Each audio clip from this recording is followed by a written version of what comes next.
Здесь не будет краткого пересказа сериала в 45 минут, тем более на канале уже есть ролик, где разбираются всякие ключевые моменты и даны ответы на возможные вопросы, возникающие по ходу просмотра. Поэтому двигаемся сразу к последней серии сериала «Архив 81», а еще точнее к ее 15 заключительным минутам, где главный герой Дэн со своим другом оказываются внизу около статуи коллега с матерью Мелоди, которая уверена, что она не умерла, а находится в лапах сверхъестественного существа, потому что дочь является ей во снах и, видимо, там просит спасти ее, вытащить из иномирья, на что Дэн парирует и говорит: Давенпорт сказал, что человеку невозможно там выжить. Мать Мелоди отвечает, что там время течет иначе, и окружающее пространство будет его дезориентировать, и коллега, скорее всего, захочет оставить главного героя там навечно путем обмана и искушения. Только мать Мелоди с помощью своей крови, наполнив ритуальную чашу, может открыть портал в иномирье, так как является ведьмой Бальдунг в каком-то поколении. Когда Дэн проходит через портал, он смотрит на часы и видит, что секундная стрелка замирает.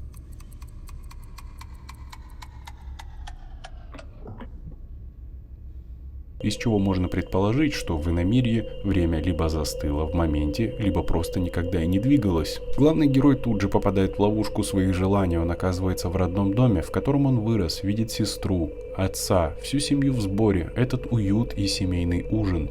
Дэн не поддается на проделки коллега и не искушается остаться семьей, а убегает в поисках Мелоди. Пространство искажается, и выбегая из своего дома, он бежит по коридорам дома Виссари, потом оказывается в церкви, где на полу сидит Мелоди. Именно в церкви мать Мелоди оставила ее младенцем там на скамье, и она сидит в ожидании того, что мать все-таки придет и заберет ее. Пытаясь вспомнить обратный маршрут, Дэн и Мелоди оказываются не в том месте, откуда он появился, а в номере дома Виссари. В конечном итоге они находят выход из этого здания, и, видимо, это и есть выход из иномирья, где внезапно оказывается Сэм и утаскивает Мелоди. Видно, как они проходят через портал вместе. Но уже за пределами иномирья мы видим только Мелоди, одну, без Сэма.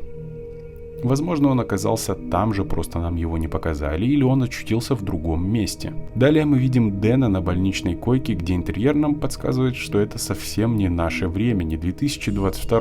Далее из диалога с медсестрой становится известно, что Дэн пролежал без сознания 10 дней, и оказывается, он пережил пожар, те страшные события, когда сгорел дом Виссари. Странно, что на вопрос о том, какой сейчас год, медсестра начинает суетиться и убегает. Простите, какой сейчас год? Я схожу за доктором, он придет к вам поговорить. Какой год? Я скоро вернусь. Далее по телевидению показывают новость о том, что Курт Кобейн покончил жизнь самоубийством. Главный герой вскакивает и смотрит в окно, где в отражении видно башни-близнецы, очередной намек на то, что Дэн где-то в 90-х. Возникает вопрос, где на самом деле главный герой? Что с ним произошло? Какой год на самом деле?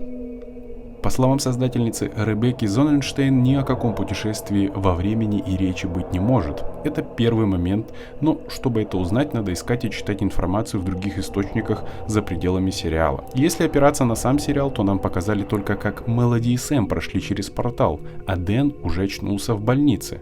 Получается, что он остался в иномирье, и из этого вытекает вопрос, почему он находится в 94-м?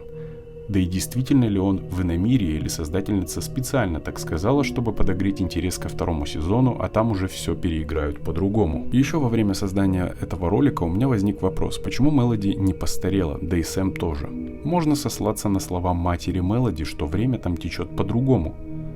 И то, как Сэм посмотрел на часы, что время замерло. И это как-никак магическое место, пространство между мирами, возможно, там не стареют и не умирают, особенно если вспомнить, что во время открытия портала в 94 году там появилась основательница культа из 1924. Хотя, может, нам как зрителям их показали молодыми, а на самом деле они состарились. На эти вопросы мы узнаем ответы во втором сезоне, я на это очень надеюсь. Ставьте большой палец вверх, если вам понравился этот ролик, подписывайтесь на канал, нажимайте на колокольчик, чтобы не пропускать новые видео с этого канала, делитесь в комментариях своим мнением. А на этом все, спасибо за просмотр, до встречи, пока.